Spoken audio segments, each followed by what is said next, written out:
섹시 웃음 어떻게 웃나요? 호호호호호.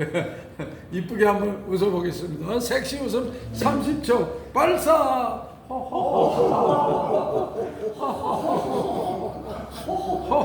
섹시가 안 보여요. 섹시.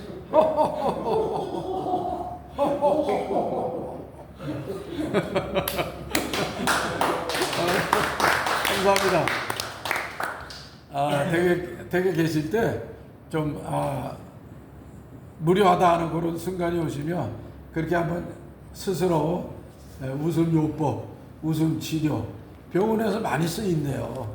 다 아시겠지만 많은 그런 뭐 요양원이라든가 기타 많은 기관들에서도 쓰고 있으니까 한번 그렇게 하시면 도움이 많이 되실 겁니다. 우리가 예수 기쁜 교회 아닙니까? 기쁨, 기쁨을 많이 창출하시는 그런 우리 참가자들 되시길 바라고요. 잠깐 소개할까요? 지금 이 수박이 나왔는데요. 이 수박을 이렇게 자르시고 이렇게 손봐주신 우리 사모님께 감사의 박수. 감사합니다. 우리 사모님은 조치원에서 오셨어요. 조치원에서. 자, 그리고 오늘 방배동에서 방배동에서 몽골 전문가이신 어르신 한 분 오셨습니다. 한번 소개해 주시죠. 반갑습니다. 반갑습니다. 네, 김병록이라고 합니다. 아까도 말씀드렸지만 저는 몽골에 8월달에 가기로 해가지고 지난번부터 몽골 관련 그 강좌는 열심히 다니고 있습니다. 그래서 오늘도 몽골 강좌인 줄 알고 왔었는데 아주 뜻깊게 또 우리 식물에 관한 강의를 듣게 돼서 영광입니다. 자주 찾아뵙겠습니다.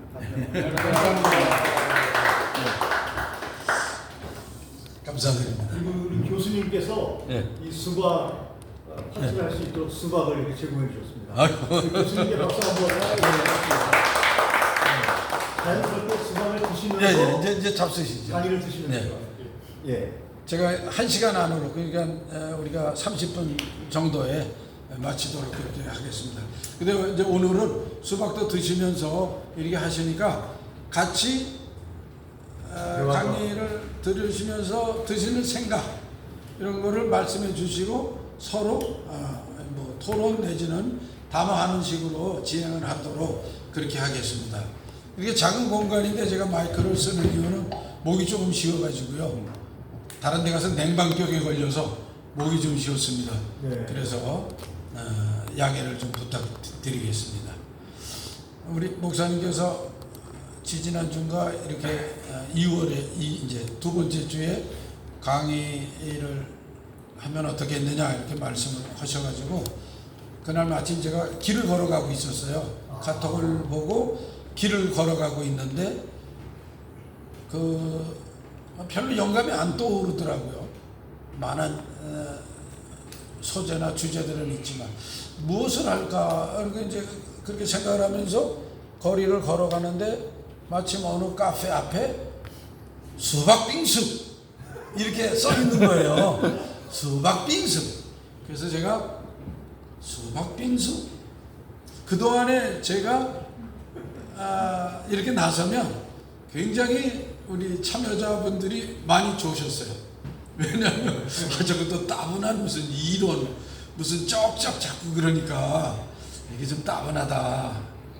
그 이제 추모성을 가진 사람이 이렇게 강연에 나서면 일단 고개를 숙이고 조금 지친 자세로 그런 거 아닐까. 그래서 이제 제가 고민을 하면서 딱 보는데 눈에 그게 띄는 거예요. 수박빙수. 수박을 가지고 해야 되겠다.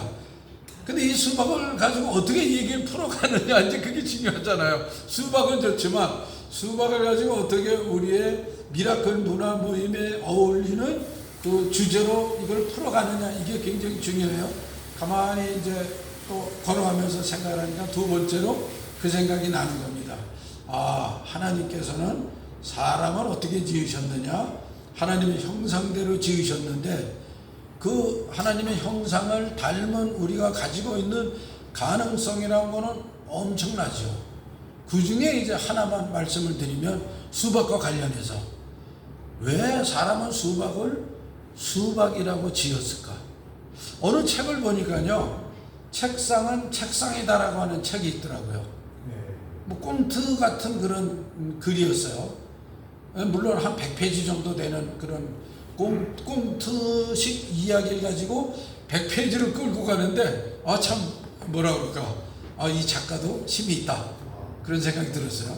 근데 그 얘기는 뭐냐면 그 주인공이, 그 작품의 주인공이 어느 날, 아니 내가 왜 책상을 책상이라고 부르지? 왜 다른 사람들은 전부 똑같이 책상이라고 부르지? 나는 그러면 이 책상을 카메라로 한번 불러보자, 그렇게 생각을 한 거예요. 그래서 너 카메라야, 카메라구나, 이렇게 생각을 해. 이제 말을 하니까 그러면 이 카메라는 뭐라고 하지? 그러고 한 거예요. 그러면 카메라의 이름이 또 필요하잖아요. 근데 보니까 연필이 있어요. 그러면 이 카메라는 연필이라는 이름으로 대체를 하자. 그리고 카메라를 보고 연필이라고 불렀는데 그러고 보니까 연필이 있어요. 그러면 이 연필을 또 뭐라고 그래? 그렇게 하다 보니까 결국에는 새롭게 이름 붙일 수 없는 상황이 온 거예요. 그래서 이 작가가 결론이 뭐냐? 그래, 책상은 책상이다. 책상을 기왕에 우리가 합의에 의해서 책상이라고 했으니 그냥 나도 책상이라고 불러야 편안한 세상 같이 살아가지 않겠느냐, 그런 내용인데요. 굉장히 함축적인 내용이 많아요, 사실은 이 글 안에. 그러면 수박을 만약에 참외라고 부르면, 그럼 우리가 참외는 또 뭐라고 그러겠어요? 그 여기 지금 바나나가 있는데, 그러면 참외를 이제 바나나라고 이름을 바꾸면, 그럼 그 다음에 바나나는 또 뭐라고 부르겠습니까? 결국엔 돌고 돌다가 결국에는 수박은 수박이다. 그런데 여기서 중요한 게 뭐냐면, 하나님께서 이미 창세기 2장 19절에 아담에게 어떤 능력을 주셨냐면, 동물들이 아담에게 오게 하셔가지고 이름을 부르게 해서 그것이 각 동물들의 이름이 됐어요. 그 다음에 그 아담으로부터 가지고 있는 그 하나님의 속성이 뭐냐? 이름을 붙일 수 있는 속성이 있는 거예요. 그래서 식물의 이름, 각종 새의 이름, 그 다음에 각종 소위 대상의 이름을 부르기 시작을 하고, 그렇게 해서 지금까지 아담 이후에 인류가 가지고 있는 엄청난, 정말 수억만 개의 이름들이 하나의 고유명사로, 때로는 보통명사로 있는 거죠. 그러니까 앞으로 저희가 이 세상을 살아가기 위해서는 일단 고유명사를 잘 아셔야 되죠. 그 다음에 보통명사도 잘 아셔야 되고, 그 다음에 좀 더 우리가 발전해 나간다면 추상명사들을 알아야 되겠죠.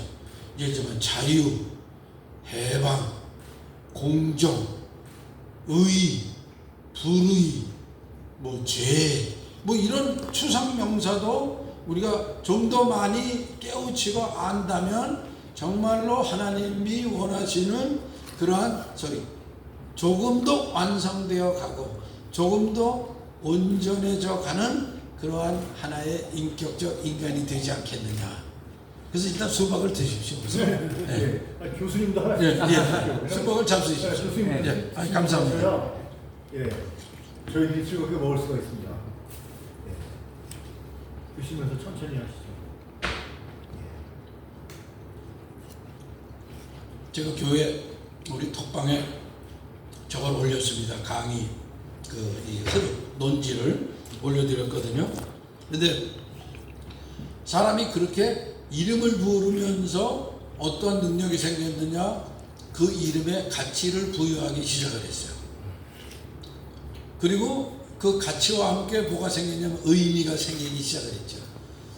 그래서 예를 들자면 세상을 잘 살아가고 지혜가 있다라고 하는 그런 부류에 속한다면, 그러한 사람들은 분명히 세상에 존재해 있는 사물들이나 추상적인 것의 가치를 알고 거기에서 의미를 도출할 수 있는 능력이 있는, 예를 들자면 우리가 도사다 그러잖아요.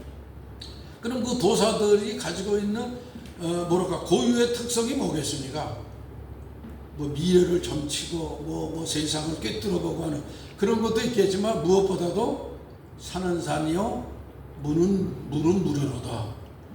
아, 제가 옛날에 이 말을 가지고 산과 물을 가지고 어록을 만들 수 있었더라면 정말 유명하게 될 수 있었을 텐데 이거 벌써 어느 스님이 벌써 쓰셨어요. 산은 산이요 물은 물이로다. 정말로 엄청난 의미가 들어있지 않습니까? 그 속에. 네. 그래서 우리가 의미와 가치를 부여할 줄 아는 사람이 될수록 이 세상을 좀 더 아름답고 풍요롭고 행복하게 살 수 있는 그런 것이다. 왜 현대인들이 불행합니까? 얼마 전에 저희가 살고 있는 집 동네가 국평이 12억을 했었다는데 갑자기 어느 날 부동산에 15억으로 떴다는 거예요. 그래서 동네에 나가보니까 사람들이 난리가 났어요. 네. 철근과 세멘트로 지어진 그 닭장 같은 아파트가 12억을 하던 게 한두 달 사이에 15억이 됐다고 거리에서 동네에서 난리가 난 거예요. 의미와 가치를 어떻게 부여하느냐에 따라서 달라지죠. 그래서 바로 여기에 이제 인간의 삶의 행과 불행의 경계가 있다. 다시 말해서 우리가 이건 수박은 수박인데 이 수박이 어떻게 쓰여있느냐는 거죠. 우리 참외 있지 않습니까? 참외도 굉장히 맛있고 당도도 있고 먹으면 피로 회복이 되고 좋은데 참외를 밭에 이렇게 있는 거는 무슨 참외라고 하나요? 개똥참외라고 그러잖아요. 개똥참외. 그러니까 어느 마트에 이렇게 멋있게 포장되어 있는 참외하고 밭에 있는 그냥 뭐 버려져 있는 밭에 있는 것 같은 참외 아마 보면은 건강미 또는 맛 이런 거는 그 밭에 있는 그 참외가 더 맛있고 오히려 우리를 건강하게 할 수도 있을 거예요. 왜? 농약이나 이런 걸 많이 안 쳤기 때문에. 그런데 우리 인간의 문화 속에서는 그걸 뭐라고 부르냐면 저건 개똥참외야. 아이 개똥참외 맛없어 그래버려요.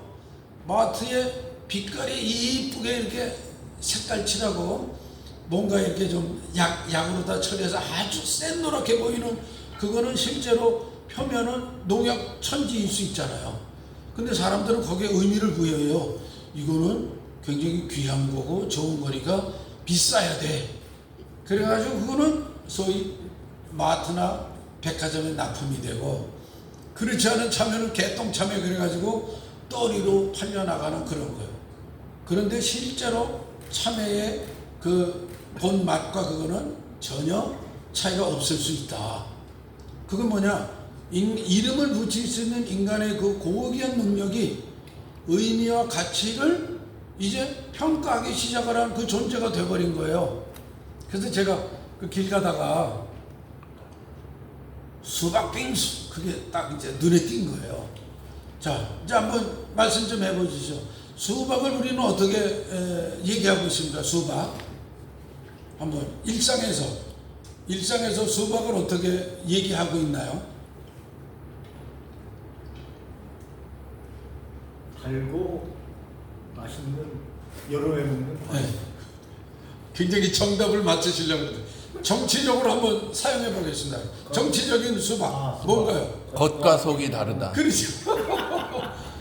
수박이 비록 겉과 속이 다르더라도 그걸 가지고 어떠한 뭐 예를 들면 정치인을 평가할 때 저 수박 같은 사람이다라고 평가하면 물론 그 인물이 가지고 있는 어떤 뭐라 그럴까 행동에 대한 평가는 될 수 있지만 수박에 대한 모독입니다. 그렇게 안 느끼세요? 그렇죠. 네. 아니 왜 수박은 그렇기 때문에 맛있는 거예요. 그리고 수박을 어떻게 얘기하냐면요.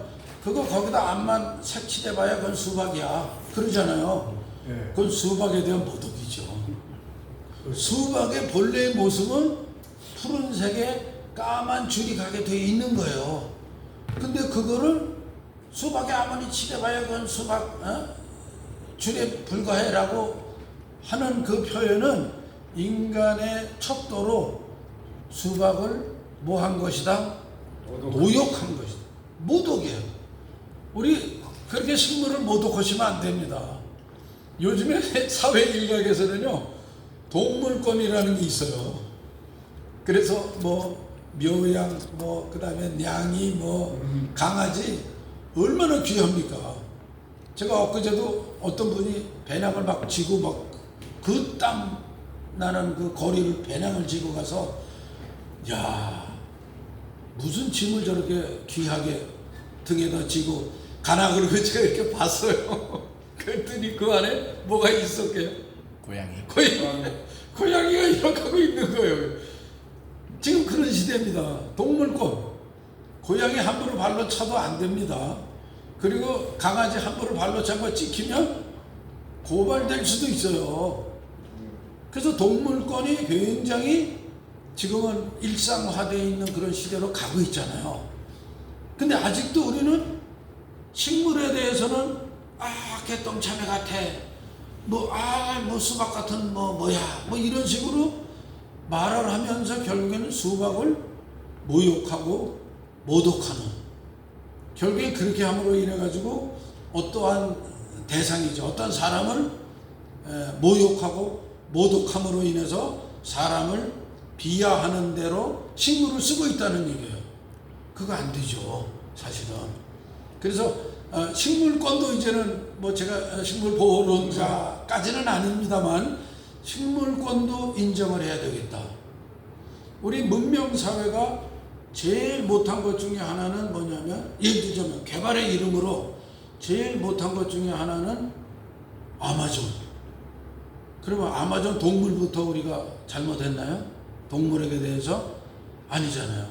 아마존 루포나 다큐멘터리 이런 걸 보시면 그 개발업자들이 불도저를 가지고 우선 땅을 갈아엎잖아요.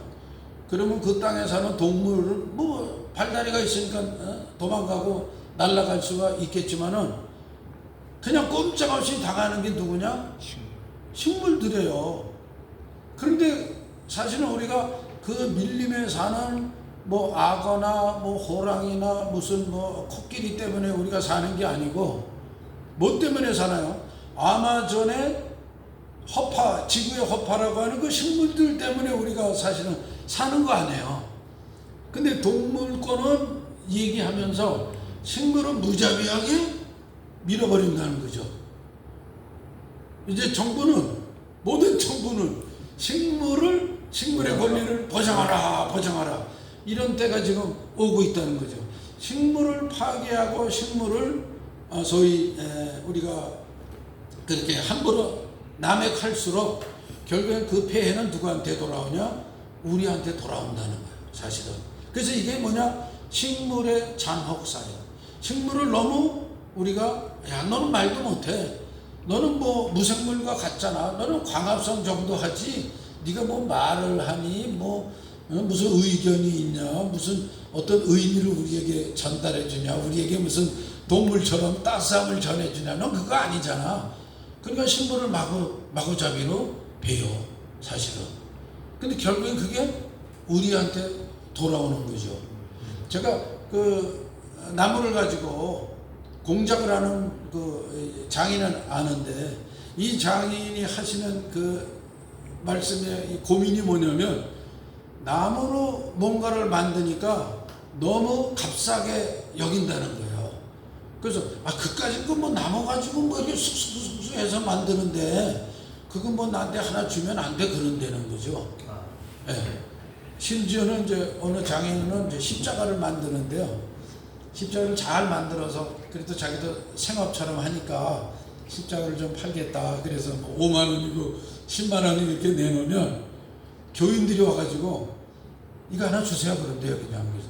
그거 제가 정성을 다해서 나무도 구하고, 이거 그냥 나무가 아니다, 이거 50년 묵은 나무를 잘 이렇게 자기가 구해가지고 작품을 만들었기 때문에 그래도 한 5만 원 정도는 주시면 좋겠습니다.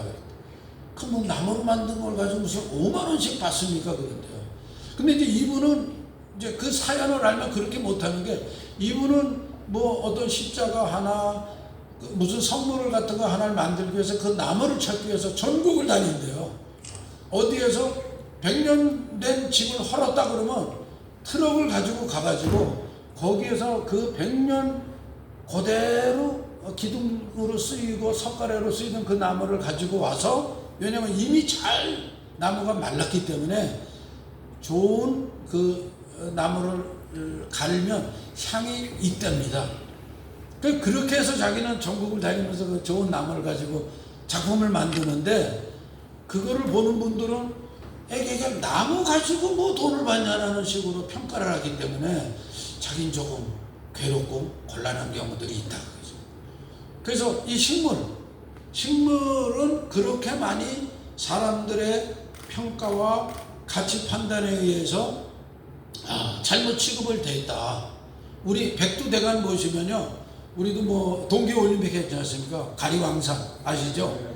그 가리왕산이 전에 그 다큐멘터리를 보니까 아직도 그 스키장 그 로프 그 거기를 그대로 방치를 해가지고, 이게 제대로 된 비가 한번 오면 큰일 난다는 거죠. 산사태가 나고. 근데 그 산사태가 나는 이유는 뭐냐면 나무를 마구잡이로 베서 그 몇 달에 뭐라 그럴까요? 국제 경기를 하기 위해서 한 그 결과를 우리가 고스란히 받게 된다는 거죠. 그래서 이제 이런 식물에 대한 그것이 꼭 권리다라고 얘기를 안 해도 식물을 마구잡이로 이렇게 우리가 남획하고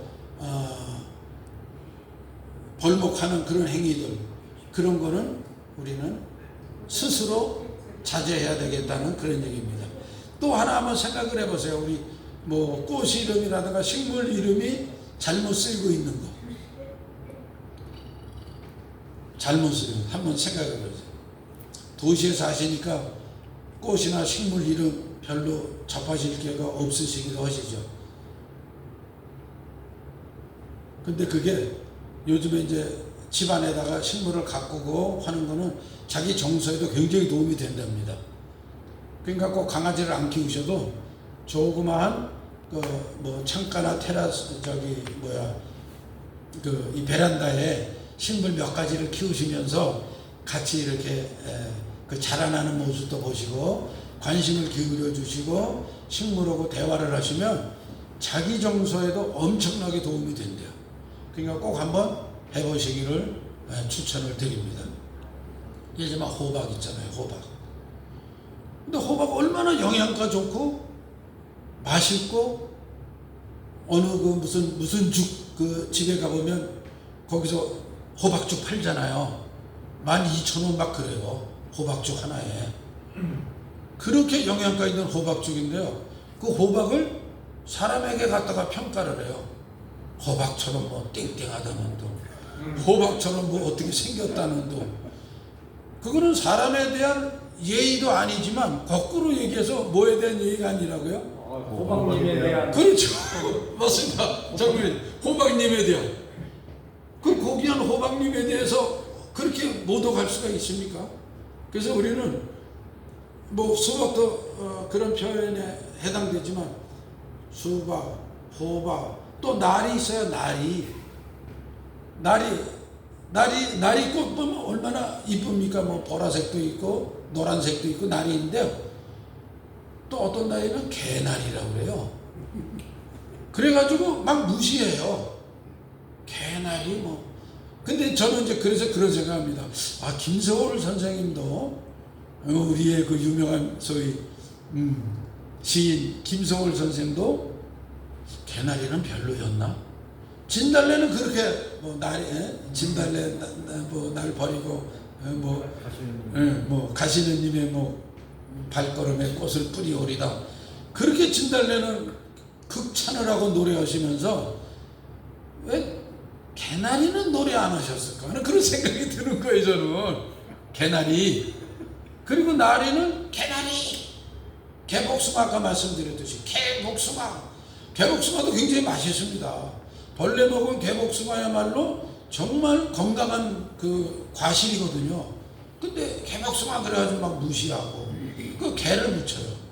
기독교 얼마나 고귀한 우리의 신앙의 체계입니까, 사실 기독교. 너무 감사하잖아요. 우리 주님께서 피와 물을 다 쏟으시고 십자가에서 이루신 교회로 이루어진 게 기독교인데, 거기에 개나리처럼 개자가 붙었어요. 그래가지고 그냥 또 기독교를 이상하게 폄하하려고 하는, 결국엔 그렇게 함으로써 그 개자를 붙여가지고 식물도 모욕하고 모독하지만 결국에는 그렇게 평가하는 그 사람 자체가 스스로 그러한 합당한 대우를 받고 있는 거죠. 그러니까 기독교에 대해서도 그렇게 개자를 붙이면 스스로에 대해서도 그러한 대우를 받게 된다라고 하는 것을 우리는 알아야 됩니다. 이제 수박 빙수로부터 여기까지 우리가 왔습니다. 그러면 과연 사람들이, 우리 인간이 이름을 붙여가면서 어떠한 문화적인 일들을 만들어냈느냐, 라벨링이라고 하는 거죠. 라벨링. 아까도 그런 사례를 말씀드렸습니다만, 같은 제품인데 거기에 명품의 제품이 붙으면, 박 목사님 사모님께 뭐 비싼 구찌 가방 사드렸어요? 이건 구찌가 아닙니다. 뭐 하여튼 요즘 청소년들은 뭐 개도 든다잖아요. 개를 들어가지고요 200~300만 원 만들어서 그 가방을 사가지고 자기네들끼리 일주일씩 돌려가면서 가방을 매는 그런 풍조도 있다고 그래요. 그러니까 같은 가죽인데 누군가는 장인회에서 잘 만들어가지고 뭐 뭐라고 이렇게 붙이면 그거는 수백만 원짜리 가방이 되고, 어떤 거는 그냥 지하철에서 이거 5만 원에 팝니다. 5만 원. 재료는 똑같은데 그게 뭐냐? 라벨링이라는 효과죠. 그 인간은 이름을 붙일 수 있는 인간, 의미와 가치를 부여할 수 있는 인간이 어디까지 왔냐면요, 이제는 그걸 가지고 대상을 평가하고 그걸 통해서 개자를 붙이거나 또 어떤 의미를 붙여가지고 사람을 평가하는 라벨링의 그런 그 수준까지 올라갔어요. 이거 굉장히 소위 부정적인 요소입니다. 그래서 저희가 제 주제 아시죠? 나치 연구. 나치 연구의 가장 무서웠던 게 뭐냐면, 나치주의자들이 유대인에게, 그 다음에 보헤미안들, 그 다음에 찌고이노라고요, 그 다음에 그 장애인들에게 라벨링을 붙인 거예요. 아주 과학적인 기준을 가지고. 근데 그 과학적인 기준이라고 하는 건 인간에게 붙여서는 안 되는 거죠. 다시 말해서 우생학이라고, 우생학. 여기 뭐가 나오냐면 1800년 중엽에 이제 시작했던 다윈의 진화론이 나오는 거죠.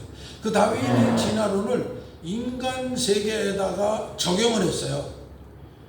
그래가지고 나온 게 뭐냐면, 인간 사회, 그러니까 동물계나 식물계에서도 적자생존, 어느 환경에 잘 적응하는 거는 살아남고, 그걸 우리는 우성이라고 부르자, 이렇게 된 거죠. 거기에 살아남지 못하는 동물이나 식물들은 열성이라고 부르자.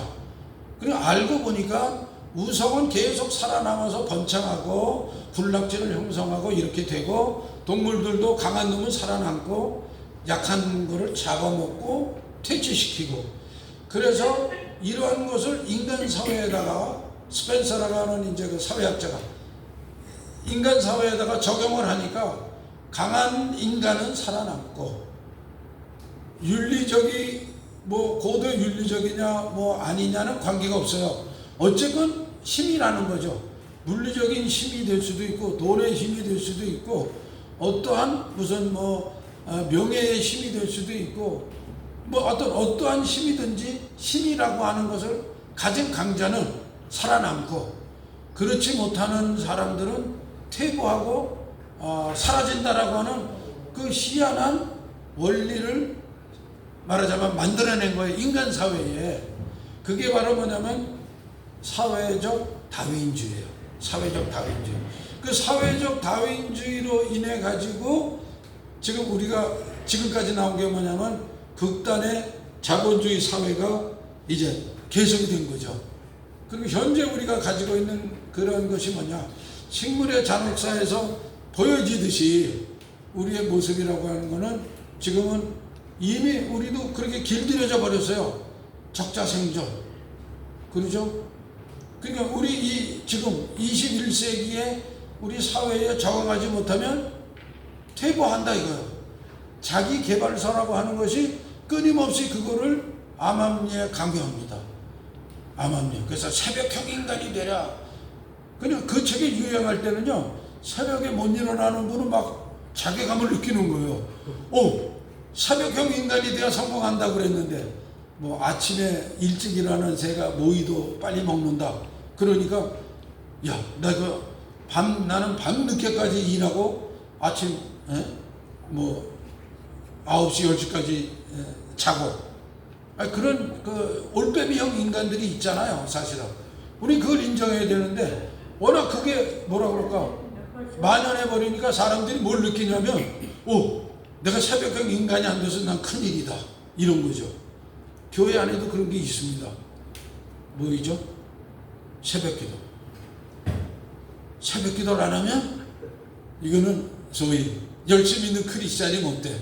그러니까 새벽기도 안 하는 교인입니까? 또 이런 구호도 생겨요. 새벽기도 해야 됩니다. 새벽을 깨우라. 그러니까 사실은 밤늦게까지 일하고 밤늦게까지 열심히로 소위 신앙생활과 영성생활하는 분들이 새벽에 못 일어나가지고 새벽기도 못하는 이유로 열등감을 느끼는 거예요. 성령께서 역사 안 오셔가지고 나는 새벽에 못 일어나는 열등한 크리스찬이야, 뭐 이런 거죠. 그게 바로 자기 개발서가 일종의 말씀드린 적자생존의 법칙하고 연결이 돼서 우리 문화 안에 팽배해 있어요. 바로 그런 겁니다. 그러니까 그 자기 개발서라고 하는 그런 거죠. 몰입의 법칙 뭐 이런 거 있잖아요.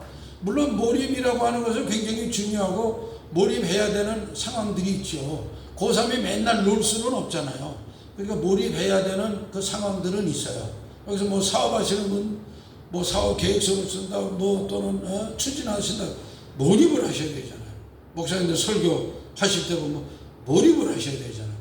그러나 몰입하지 않을 때는 말하자면 자기를 내려놓고 때로는 여유함 속에서 이걸 해나가야 되는데, 이 몰입의 법칙이라는 것이 나와가지고요, 사람들에게 뭐냐면 몰입해야 되라고 몰입을 간접적으로 강요를 하는 거예요.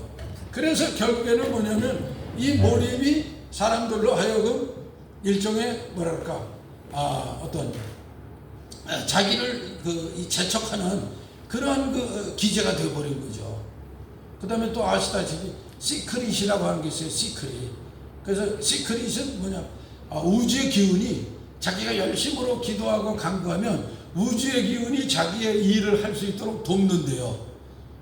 이제 이게 바로 시크릿이에요. 근데 그거는 뭐 제가 볼 때는 신앙적으로도 맞지 않고, 어느 정도 예를 들자면 그런 거는 있어요. 자기가 열심으로 도움을 구하고 이렇게 해서 주변에서 도와주는 그런 경우들은 있지만, 그러나 일종의 그런 거죠. 또 신비적인 그런 걸 통해 가지고 우주가 나를 돕도록 내가 우주의 중심이야 이렇게 가지고 하는 것은 일종의 뭐냐면 바로 그런 그 사회적 다윈주의의 속성이 적자 생존하고 맞아 떨어지는 것이죠. 그 다음에 약육강식이에요. 지금은 약육강식의 시대가 되어버렸어요. AI가 나와가지고 더 지금 약육강식을 괴롭힙니다. AI 배우세요? 안 배우세요? 그러면 이제 5년 뒤에 당장 쳐질 겁니다. 그거죠. 지금 AI 못하시면 어떻게 살아가려고 그러세요? 그리고 제가 보니까 지금 그 AI를 선전하는 그런 많은 문구들이 예전에 그랬어요. 한 30년 전에 나오는 그거 핸드폰이 없으면 뭐라고 그랬냐면요, 원시인 그랬어요. 핸드폰 없어요? 애기 원시인 그런 광고가 있었어요, 그 당시에. 그래서 핸드폰 전부 하나씩 사도록 그렇게 만든 시대가 있었어요. 근데 이제는 뭐냐면 무슨 시대가 왔냐면 그 사회적 다윈주의의 적용이 약육강식이 돼서 뭐로 나와 있냐면 지금은 AI예요. AI 쓰세요. 못 써요. 큰일 났네요. AI 못 쓰세요? 뭐 예를 들면 논문을 쓰는 분들 보면 AI 쓰냐 안 쓰느냐에 따라서 과연 이거를 어떤 식으로 활용하느냐. 당신이 뭐 일주일 공부할 거를 그냥 AI 쓰면은 반나절이면 할 수도 있어요. 왜 그걸 안 하세요? AI 안 쓰세요 그래요. 그러니까 그게 굉장히 사람들을 당혹시키는 거죠. 예를 들면 저같이 70고개에 이제 들어선 사람인 경우에는 어서 오십시오. 예. 잡수십시오. 지금 말씀드리는 사이에 세 분이 또 오셨어요. 지금 이제 오신 분은 박복원 박사님, 우리나라의 이 인문학과 교육공학을 통합적으로 통섭으로 연구하시는 박복원 박사님, 그리고 사모님 되시죠? 두 분 박수 한번 맞이하겠습니다. 그다음에 지금 약간 뒤쪽에 계신 우리 김 목사님이신데, 우리나라의 한국의 교계의 통합적인 운동을 많이 하시는 그런 목사님이십니다. 감사합니다. 그래서 이제 이 사회 다윈주의가 말씀드렸듯이 식물을 무시하고 식물이 말하지 못하고 의견을 제시하지 못하고 주체적인 생각이 없는 그런 대상인 것 같은 그런 모습으로 우리는 식물을 바라보고 식물을 말하자면 무시했다는 거죠. 결국에 이게 뭐냐? 자기 자신, 인간이 스스로를 무시하는 그런 모습으로 비춰져 있는 그런 모습인데, 요게 이제 식물적 상상력이 우리에게서 많이 사라져가고 있어요. 식물적 상상력이. 그래서 교회, 이제 마지막에 말씀드리겠습니다만, 우리 기독교계도 식물적 상상력이 많이 사라지고 동물적 상상력으로 지금 굉장히 경도되고 있는 그런 상황이에요. 그 동물적 상상력이라고 하는 건 다시 말씀드린 사회적 다윈주의와 아주 밀접하죠. 강한 놈은 살아남는다. 이 사회에서도 강한 놈은 살아남는다. 강한 기업은 살아남는다. 그래서 생긴 게 적자 생존. 이 사회에 어울리는 사람, AI 시대에 AI를 쓰느냐 못 쓰느냐에 따라서 살아남는 사람. 식물은 AI 못 써. 그러니까 식물처럼 살면 그건 끝장이야. 그렇게 생각하면 큰일이라는 얘기죠. 우리는 지금 어느 정도 동물적인 상상력에 지배당하고 억압이 되어 있어요. 그래서 자기도 모르게 좀 더 많은 것을 얻어야 되고, 이 자본주의 세상에서 지금은 자본주의에서 이제 신자본주의가 됐잖아요. 그러니까 자본 가지고 자본을 만들어야 돼요. 저도 이제 가끔 혹하는 게 컴퓨터에 이런 거 나오면 혹해요. 내가 뭐 AI를 배웠는데 전에는 뭐 알바해가지고 뭐 50만 원 벌었는데 자동으로 뭐 100만 원씩 찍혀.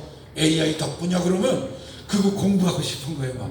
그래서 들어가 봐요. 들어가 보면 이상한 데로 가는 거예요. 그게. 또 속았다. 주여. 이 유혹에 덫에 또 걸렸습니다. 그러면 이제 이거 안 해야지. 그거 안 들어가야지. 그런데 또 어느 날 또 그런 게 나와요. 그러면 또 들어가 보면 또 다른 게 나와요. 그래서 이게 참 대단한 유혹이다. 그래서 이제 약육강식 적자 생존이 우리 21세기에 거의 보편적인 사회 윤리처럼 돼버렸어요. 그건 다시 말해서 뭐냐면 동물적 상상력, 마치 이 밀림이라고 하는 사회라는 밀림 속에 강한 놈만 살아남은 거예요 지금. 그리고 서로 강한 사람이 되자고 말해요. 그거 이미 1800 중엽에 니체가 얘기했잖아요. 뭐 그 전에도 있었던 얘기지만 니체가 초인이 되라. 모든 인간은 뭐가 되어야 되느냐? 식물적인 생각, 꽃처럼 뭐 이렇게 그런 얘기 빼고, 그건 식물의 얘기야. 동물처럼 맹수가 되든지 아니면 보통 사람들을 노예로 부릴 정도의 초인이 되든지 그렇게 살지 않으면 이 세상에서 어떻게 살아가? 행복이라고 하는 건 바로 자기가 초인이 돼가는 과정에서 얻는 덕목이야. 이렇게 얘기를 했거든요. 그게 이제 현대사회로 넘어오고 포스트 모더니즘과 연관되면서 이미 보편화된 거예요. 그래서 지금은 승자 독식이에요. 오늘 목사님 설교 말씀 중에 삐리리 게임. 무슨 게임일까요? 오징어 게임. 근데 제가 3를 못 봤어요. 아직 2도 아직 다 못 봤거든요. 근데 3에는 충격적인 장면이 나온다지 않습니까? 한 자루씩 칼을 주고 그냥 제거해. 그러면 네가 그 돈을 받을 것이다 이거죠. 지금 사회가 은연중에 그런 식으로, 모르겠어요. 뭐 정부가 그런 얘기한 것도 아니고 뭐 어떤 사회기관이 그런 것도 아니지만 지금 점점 일자리는 좁아지고 AI가 대체를 하고 결국에는 그거 아니에요. AI라는 칼자루를 쥐어 그거 아니에요. 그럼 너도 승자가 돼서 독식할 수 있다 뭔가를, 그런 걸 지금 가리키는 거죠. 그게 사회적 다윈이즘의 21세기적 뭐라 그럴까 변형이죠 지금. 그러면 이제 먼저의 말씀으로 다시 돌아가자면 식물성을 다 잃어버려서 그래요 저희가. 식물 가만히 거기에 있고 누가 옮겨주지 않으면 옮겨가지도 못하고. 그러나 그렇지 않습니다. 자연 식물을 연구한들이 보면요, 이 민들레 이 포자 있잖아요. 그게 바람에 날려가지고 철새가 뭐 수천 킬로 가잔다고 그래요. 그렇게 시베리아에서 한국을 지나 저 더 멀리까지, 연어도 뭐 북태평양에서 가가지고 엄청난 수천 킬로를 갔다가 오는데, 그러면 동물만 그렇게 가능하냐? 천만에 맞아요. 식물도 민들레 포자가 바람에 날리면 식물도 수천 킬로를 간답니다. 식물을 너무 얕봤어요 우리는. 그리고 내 안에 있는 식물성, 어떤 사람이 예를 들면 좀 얌전하고 식물처럼 좀 조용하고 침묵하고 그러면 우리 현대사회에서는 뭐 그래, 응? 뭐 그렇게 나약해, 뭐 그렇게 수줍어해. 천만의 말씀이에요. 그런 나무들이 숨을 쉬고 있기 때문에 우리도 지금 풍성한 산소 가지고 숨을 쉬고 있는 거죠. 지금 저희가 아마존 나무 필요하다, 땅이 필요하다, 뭐 곡식도 재배하는 밭이 필요하다 그래가지고 싹 아마존을 갈아뭉개면 결국에 우리도 숨을 못 쉬게 되잖아요. 백두대간도 마찬가지예요. 그리고 우리 지금 도시 이 전원 이 주변에 있는 식물성, 이 말하자면 이 지대를 끊임없이 살리고 잘 보존해야 되는 것이 바로 그 식물성이에요. 지금 사회는 많은 사람들을 동물성으로 바꿔가고 동물이 되라 그러죠. 곰이 되라, 호랑이가 되라, 뭐 맹수가 되라, 이렇게 자꾸 가리키는 거예요. 그러니까 학생들이 뭐 우리 이제 교육학자 계시지만 한 말씀 이따 해주세요. 네. 전부 그렇게 변화되도록 가리킨단 말이죠. 근데 그거는 아니다는 거죠. 식물성을 알려줘야 돼요. 그래서 우리는 오늘 제 주제가 오늘 수박 빙수입니다. 수박 잡수세요. 빨리 하나씩 잡수세요. 우리가 이 수박처럼 전에는 수박, 예, 저도 있습니다. 예.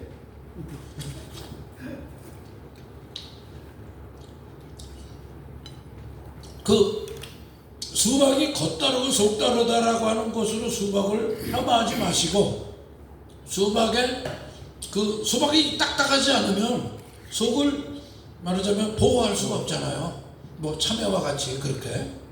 그러니까 뭐 호박도 뭐 호박 같은 사람, 뭐 호박처럼 뭐 어쩌다 뭐 이런 건 호박에 대한 모독이다.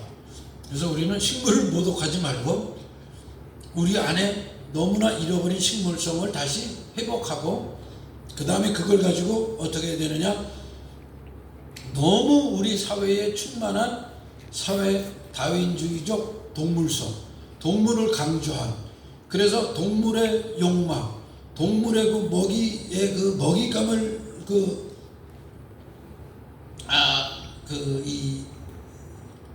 잡을 때 이 날카로움, 곰도요.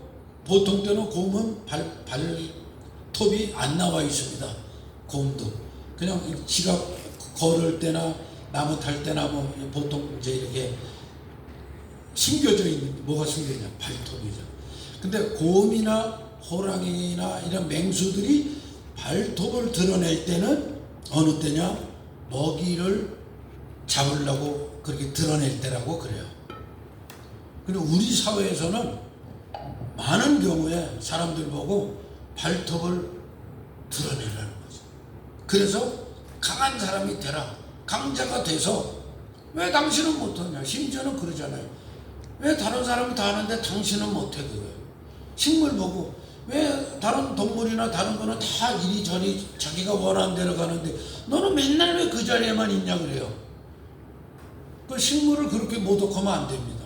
식물이 그 자리에 그렇게 인내하고 참고 광합성을 하고 있기 때문에 자기 자리를 지키고 있기 때문에 동물들이 살아갈 수 있는 거죠. 기독교인들이 바로 그런 역할이라고 봐요. 저는 기독교인들마저 동물성이 되어버렸어요. 예를 들자면 교회도 우리끼리 얘기입니다. 교회도 동물성이 됐어요. 때려 부셔, 더 크게 지어. 그리고 심지어는 막 성도님들 집문서, 옛날에 그랬어요. 요즘에는 안 그러죠. 옛날에. 근데 70년대는 정말 그렇게 지었어요. 70년대. 제가 있던 교회 장로님도 당시 집문서를 갖다 드렸어요. 그래서 다 보증으로 잡히고 은행에서 그거를 보증 잡혀서 교회를 건축하셨어요. 한쪽에서는 굉장히 정말 숭고하고 거의 순교적 입장 아닙니까? 그런 집에 저희 친구들이 그래요. 야, 우리 집 담보로 잡혔다 그래. 뭔 얘기는 했더니 우리 아버지가 이번에 성전 건축하는데 집문서를 갖다가 맡겼다 이거야. 그렇게 얘기해요. 우리는 지금 월세 살아. 그게 실화였어요. 옛날에. 지금은 당연히 안 그렇지만 그게 일제요. 그게 이제 어느 순간 그렇게 순교적이고 정말 예수님을 따르는 자기 희생적인 그 모습이, 그래서 성전 건축을 다윗의 마음과 같이 하나님의 법궤는 시장 가운데 저런 펄럭이는 바람에 펄럭이는 천막 가운데 있는데 이게 내가 궁궐에 있는 게 이게 정말 이거는 말이 안 되는 상황이다. 그래서 성전 지으려고 하는 그 마음을 하나님 또 주셨잖아요. 예전에 정말 그렇게 순수하게 지어서 하나님 저를 만들었어요. 근데 어느 순간 이게 유행이 됐어요. 교회마다. 그래서 교회를 지어서 성도가 100명이 돼도 500명이 들어가는 성전을 지으면 채워질 것이다. 그렇게 해서 실제로 부흥하기도 했고, 제가 드리고자 하는 말씀은 뭐냐면 교회도 동물적 상상력, 동물적 소위 발전, 성공신학에 취했던 일들이 있었다.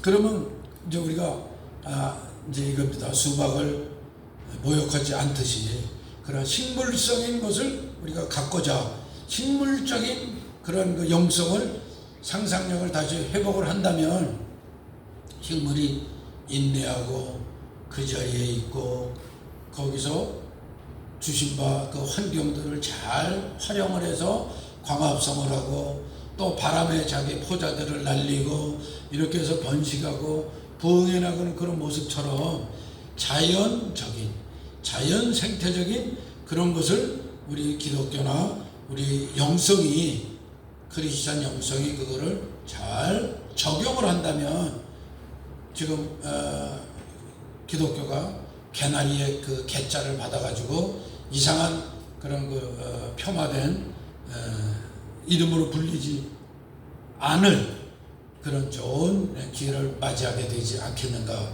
그렇게 생각을 하고요. 저희 기독교 영성도 동물적인 그런 그 강해지고 뭔가 지배해야 되고 뭔가 비교해서 더 세져야 되고 마치 십자군의 그 어떤 전투적인 용사성, 그러니까 이 용사성이라고 하는 것은 하나님 앞에 겸손한 용사성이라는 것도 있죠.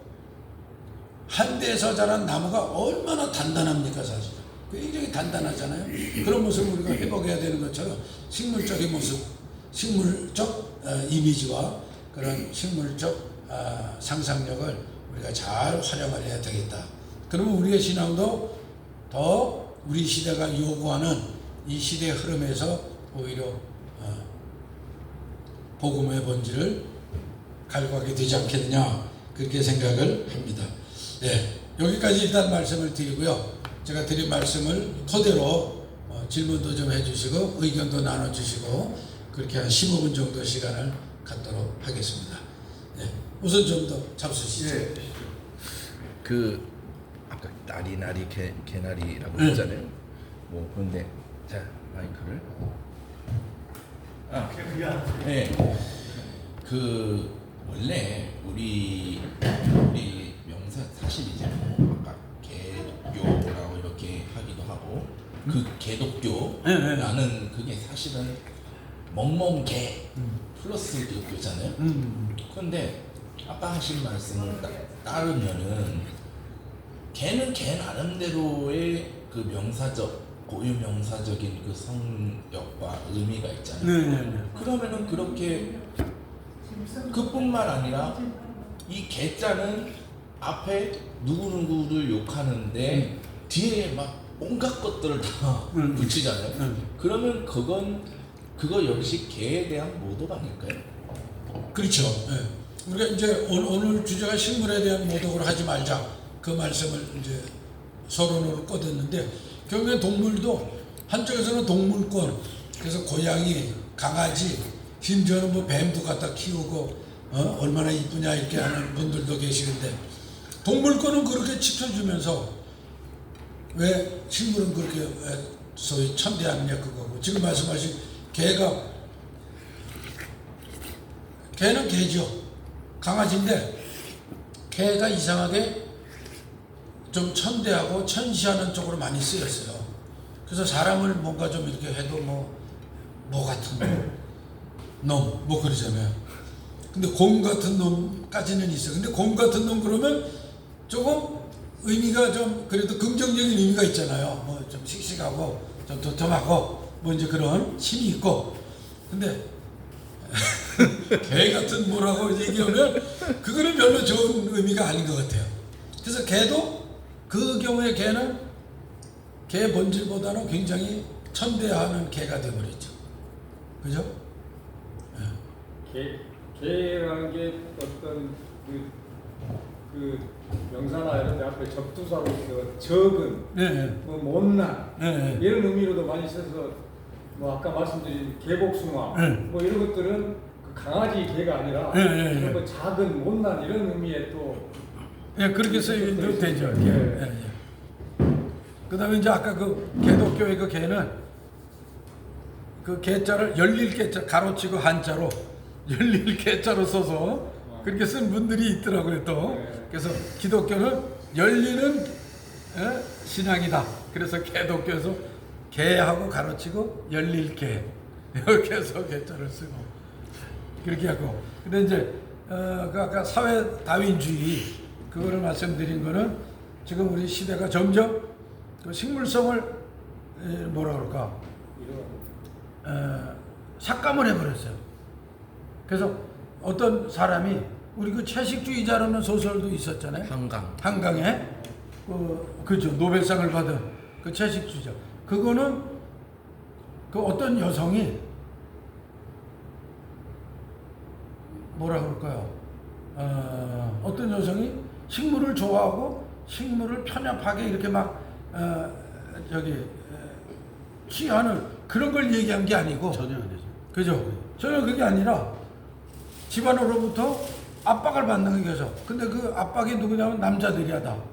아버지, 오빠들 막 이렇게 압박을 받아. 그래서 이분은 일종의 그 고기를 먹지 못하게 되는 이제 상징적인 거죠 그게. 그렇게 해서 채식주의자가 돼버린 거예요. 그러니까 이제 뭐 제가 말씀드린 그 식물성하고는 관계는 없지만 결국엔 그렇게 돼버린 거죠 이분이. 그래서 우리의 사회가 가지고 있는 어떤 뭐라 그럴까요? 그 초인. 그리고 전부 초인이 되라고 이제 지금 우리 사회의 가치관들이 암암리에. 그러니까 지금 뭐 아이들이 뭐 어디 저기 강남인가 어디 가면 4살 때부터 벌써 뭐 학원을 다닌다면서요? 네. 뭐 입시학원, 뭐 의대반 뭐 이런 게 있대요. 모르겠어요 저는. 그 실제로 안 겪어봐서. 근데 그런데요. 그 유치원을 가기 위해서 시험을 본다는 거죠. 그러니까 그게 결국에는 제도적으로 만들어진 거지만 거꾸로 얘기하자면 네가 이 사회에서 지배계층이 되기 위해서는 설국열차 보면은 이 앞칸에 타는 사람 이게 되기 위해서는 너는 어려서부터 어쩔 수 없으니까 해야 돼. 뭐 그런 거죠. 네. 그 실제로 대치동이나 이런 데는 영어 발음을 좋아시키기 위해서 아이들 혀에 있는 이 막을 하나를 자른대요. 그래요? 예. 아, 발음을 좋아하지. 예. 저는 좀 다른 관점에서 이렇게 좀 말씀을 드려도 될까요? 좀 네. 늦게 와서 저는 그냥 그러니까 다인의 진화론적인 관점에서 출발하는 어떤 그 철학의 흐름 부분이 네. 결국은 동물적인 부분을 얘기할 때 약육강식을 얘기하잖아요. 그러니까 이제 약육강식은 경쟁을 통해서 상대방을 잡아먹어야지만 자기가 자기 생활권을 지키고 그리고 결국은 거기에서 이제 그 독고다이 할 수 있는 자기 혼자 잘 먹고 잘 살 수 있는 그런 부분이라 그러면 식물주의라는 부분들이 그냥 저는 이렇게 들으면서 느껴왔지만은 만약에 찰스 다윈의 그런 진화론의 관점에서의 동물 약육관식의 관점이라고 그러면은 오히려 이 식물주의라는 관점 부분들이 창조적인 하나님의 창조론의 관점에서 식물 부분에서는 좋아하잖아요. 식물의 특징 부분은 좋아하거든요. 같이 더불어 산다는 개념인데 그것이 약육강식이랑 전혀 다른 거거든요. 저도 농업을 할 때 한동안 귀농할 때 이렇게 보면 자연농업이라는 거를 제가 오랫동안 배웠었는데 거기서 얘기하는 것은 뭐냐면은 하나님께서 창조하실 때는 이게 그냥 창조했다는 게 아닌 거죠. 각자가 조화를 하는 부분이지 인간이 임의적으로 막 제안하고 그리고 임의적으로 조작하는 것이 결국은 오히려 어떤 조류독감이나 이런 부분들이 오히려 더 발생하는 효과를 본다는 거예요. 근데 그러니까 하나님께서 창조하신 그런 자연의 질서에서 농사를 지면 사실은 그 지역은 자연 농업을 하는 지역은 조류독감이 안 걸려요 절대. 그러니까 저는 그렇게 이해를 했거든요. 그러니까 이게 자연주의라는 부분들이 식물이라는 관점에서 창조적인 관점에서 보면 오히려 조화를 이루고 그리고 더불어 살고 그리고 자기가 가지고 있는 부분에서 충실한 거죠. 왜냐면 약육강식의 개념은 넘보기 때문에 문제가 되는 거거든요. 왜냐면 이렇게 약육강식의 대표적으로 보면 배가 고프지 않더라도 가지고 놀아요. 고양이가 쥐를 잡을 때도 보면 배고파서 잡아먹는 게 아니거든요. 대부분 보면 재미로 가지고 놀 때가 굉장히 많은 거예요. 그리고 자기가 배고프지 않으면 굳이 걔를 먹지는 않거든요. 그러니까 그런 개념이 아닌 거죠. 그 대신 어떤 식물주의 그러니까 자연이라는 부분들 식물이라는 개념은 이것이 물론 그 내에서도 뭐 경쟁이나 이런 거 있지만은 거기에서는 조화라는 게 훨씬 더 어울리거든요. 더불어라는 것이 어울리고 그렇기 때문에 그런 관점이라는 생각이 좀 들더라고요. 그래서 이거를 말씀드리면서 이게 그냥 어떤 계급 투쟁론이나 아니면은 사회 구조를 전통적으로 보고 있는 이렇게 지배 구조, 피구조 이런 개념이 아니고 각자의 하나님께서 만들어 주신 위치에서 이거를 어떻게 조화 있게 이거를 이제 살 거냐 이게 이제 굉장히 좀 강조되지 않을까 그런 생각이 들거든요. 제가 어저께 학술대회에서 발표를 하면 제목이 뭐였냐면 4차 산업혁명 시대의 미래 교육에 대해서 이제 했는데 저는 교육 파트를 하면서 저는 미네르바 대학을 이제 연구해서 했는데 거기에서 핵심 부분들이 벤 넬슨이라는 그 창립자가 얘기한 게 자기가 이 학교를 설립한 부분들은 그러니까 실용적인 교육을 하기 위해서 하는 거예요. 그러니까 이론적인 교육. 그러니까 만약에 물리학에서 얘기하는 이론적인 교육은 대부분 이론으로 끝나잖아요. 문화도 똑같이 하는 부분인데 근데 그러지 않고 여기서는 실제적으로 인류가 가지고 있는 문제를 해결할 수 있는 실용적인 교육을 해서 지구가 계속 지속 가능한 형태로 가는 인재를 키우자 이런 개념이었거든요. 그렇다 그러면 저는 오히려 그 식물에 대한 부분들도 그냥 현재 가지고 있는 거를 어떻게 잘 기능을 할 수 있도록 할 거냐는 생각이 좀 들더라고요. 그래서 모르겠습니다. 늦게 와서 이런 좀 너무 앞서간 내용을 하지 않았나 생각이 들었는데요. 저는 그런 관점에서 좀 잠깐 생각을 해봤습니다. 네. 감사합니다. 제가 금방 지금 말씀하신 거하고 우리 제가 드린 말씀하고 해서 시가 생각이 났어요. 네. 도종환의 담쟁이라고 해요. 담쟁이. 아시죠? 제가 읽어드리겠습니다. 저것은 벽.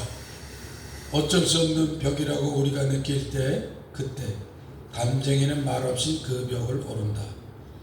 물 한 방울 없고 씨앗 한 톨 살아남을 수 없는 그것은 절망의 벽이라고 말할 때 담쟁이는 서두르지 않고 앞으로 나아간다. 한 뼘이라도 꼭 여럿이 함께 손을 잡고 올라간다. 푸르게 절망을 잡고 놓지 않는다.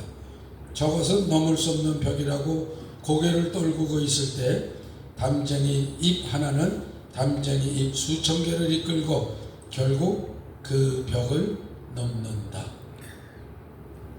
지금 말씀하신 식물, 조화, 어울림, 함께함, 이 사실은 창조 기독교적 덕목이거든요.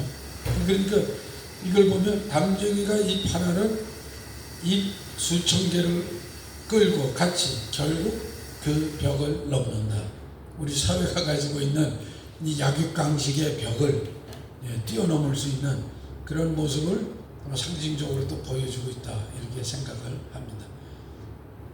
네. 마이크를 못 드려 이게 좀 멀어서. 오케이.